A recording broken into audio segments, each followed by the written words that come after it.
What's up, everyone? Welcome to Redskins Talk TV. This is your host, Dre.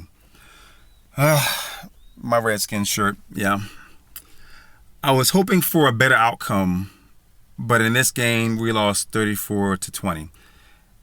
Again, just like any other game this season, we come out in the first half looking like we can contend with any team in the league. And then all of a sudden, after halftime, we come out looking like the worst Division I college team or AAA or whatever.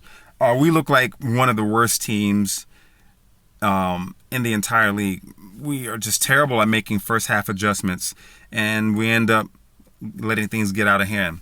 Now, in this game, offensively, Kirk Cousins, he had a lot of miscues where balls were being thrown over the heads of the receivers, behind the receivers, and also costly interceptions. The first one, he was staring down, but he was also late, but Revis got the pick on that one. And then the second one, he threw a deep ball into traffic, and that got picked off. Those kinds of things, because we don't have Deshaun Jackson, we need to make do with the players out of there, but we just don't have that deep threat that's going to allow us to stretch the field. At the same time, play calling, I call fault on play calling because we're not creating mismatches. We're not spreading the defense. And when it comes to the passing game, we're also not utilizing the tight end. We want to have Jordan Reed, but since he's not available due to injury, we have to make do with the players that are available. And unfortunately, we weren't making use of Carrier, so that in itself is a problem. When it comes to the running game, we don't have much going on the ground because it seems like the offensive line, they do a better job pass blocking as opposed to when RG3 was behind center, they were doing a better job run blocking. But with Kirk Cousins under center, they're doing a much better job pass blocking than run blocking. And Alfred Morris, you're seeing the frustration in his face where he's not getting the carries, he's not getting the production. So I don't want people, and I hope people don't think that he's not able to get it done. Because even if Matt Jones were under center, when I mean behind the quarterback receiving the handoff, those defenders for the Jets were getting penetration at the snap of the ball. And we have become one-dimensional. And that's how it seems, where after the first two games, teams have figured out all they have to do is shut down the run, and that's what they're doing. And it hurts me and it pisses me off a lot because Alfred Morris, he started off in the top 5 as one of the top running backs in the league starting up with the season. And now he's gradually going down that chart. But he's one of those no-name running backs that can do a lot more. But you can't give him recognition if he's not getting the plays.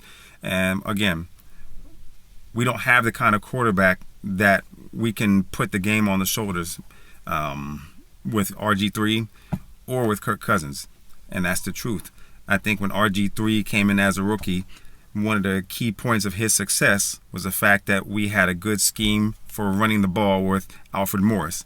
And that allowed him to create plays with his legs as well as getting the ball down the field, because it was one of those pick your poison type situations to where you didn't know who was going to get the ball.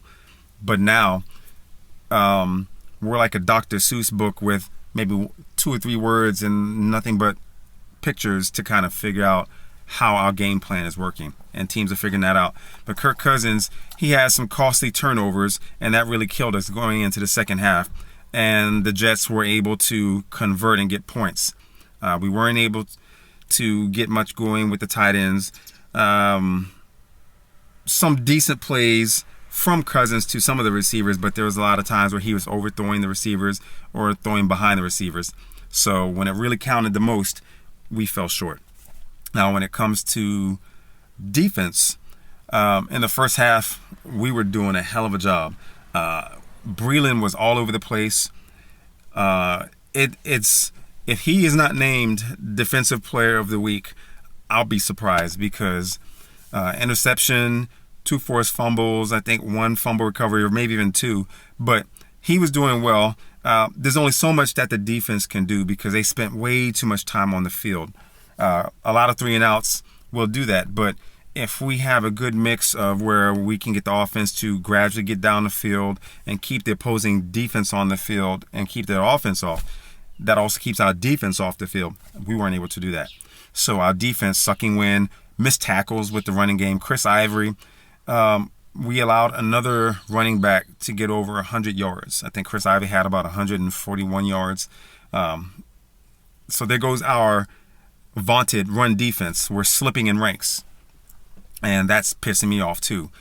But we were able to do a decent job of holding down Brandon Marshall. I know there was one where Breland had good coverage, but he didn't adjust well on the ball. Brandon Marshall did. And he was kind of out of position. And Brandon Marshall just kind of a get out of my way, bitch kind of move. Not quite what happened to Bakari Rambo a few weeks ago. But it'll still make those kind of headlines because he scampered in for like 34 yards for a touchdown. And then there was another play where Eric Decker got their last touchdown, and they were at the goal line. Decker took an inside route, and Breland wasn't able to deflect the ball. But all in all, I think Breland did his job the way he was supposed to. We did have a lot of missed tackles as far as stopping the run, the mix of plays keeping us off balance, and the fact that our defense really couldn't get pressure on Ryan Fitzpatrick, who, again, we lost to. We've never beaten him on any team in which he was a starting quarterback. Since he's been in the league since, 2005, 2006, every team that he's been on as a starting quarterback, he's beaten us.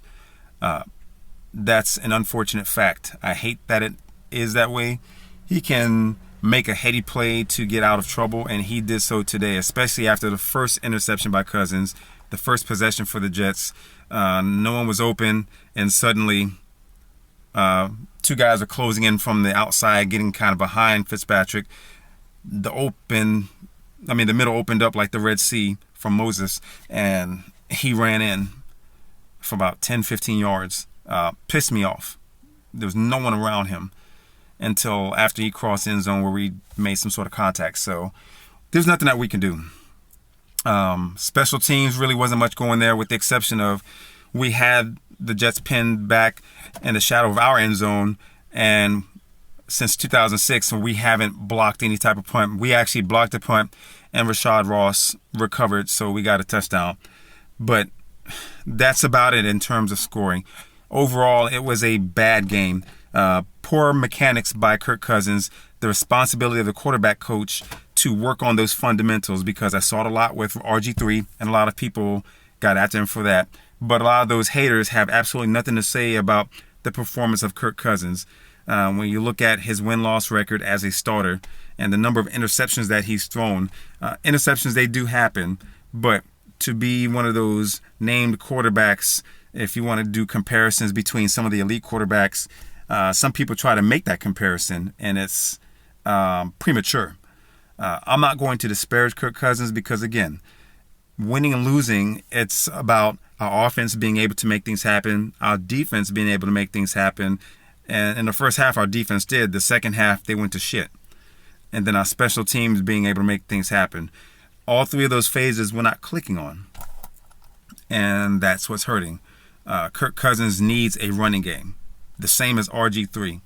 And when I argue this about RG3, I am a big supporter of RG3, but at the same time, I'm a huge Redskins fan. That's first and foremost. So whoever's behind center, I'm going to support them.